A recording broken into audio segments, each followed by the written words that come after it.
It's the first day of the new year, and coincidentally, the last day of my dream redneck vacation where I have been laid up in front of the television for the past 90 days. As is always the case, the more you learn, the less you know. Let me give you some examples of what's going on in the country. A lot of you have heard of a little old lady years ago that burned herself with hot coffee from McDonald's. Well, of course, she won a lawsuit because of her injuries. Turns out corporations are now using this to push tort reform legislation. If you're injured due to a company's negligence, they would like to cap the amount of money you can get at $250,000, which means that if you get $1 million worth of medical bills, $750,000 of that is your fucking problem. On the flip side, corporations can now donate as much money as they like to any political candidate that they please. They literally can buy a candidate. Flashback to McDonald's, who started this tort reform nonsense. Turns out that most of their food contains sugar, cow shit, and in a lot of cases, both. They've discovered the Saudi Arabia of natural gas deposits right here in the good old USA, but thanks to deregulation, drilling will pollute every drop of water in the United States. Literally, you will be drinking flammable water,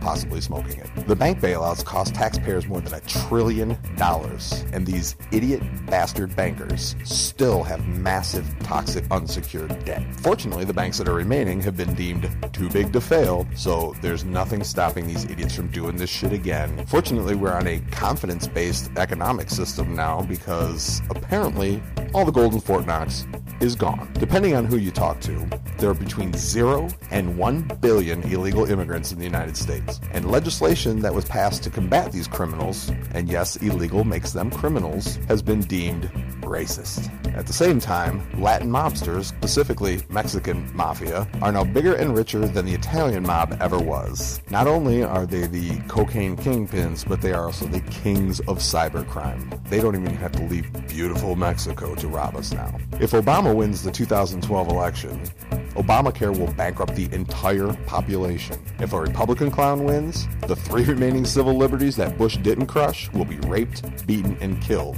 possibly on pay-per-view. On a historical note, Pope John Paul I and General George Patton were apparently murdered. On the flip side, Billy the Kid and John Wilkes Booth, both believed to have been killed, lived to be old men. Once again proving that crime doesn't pay. Apparently, New York Police Department has a secret unit that targets rap artists. And of course, the rap artists consider this to be racist. At the same time, the rap community is engaging in crunking, which is dancing like you're having a seizure, and better yet, clowning, which is crunking wearing clown makeup. And you have to see this shit to believe it. It's fucking hilarious. Turns out baseball predates the Civil War. Flash forward to 2012, where Albert Pujols will begin a contract that pays him $254 million over the next 10 years. It would take me 600 million years to earn $254 million.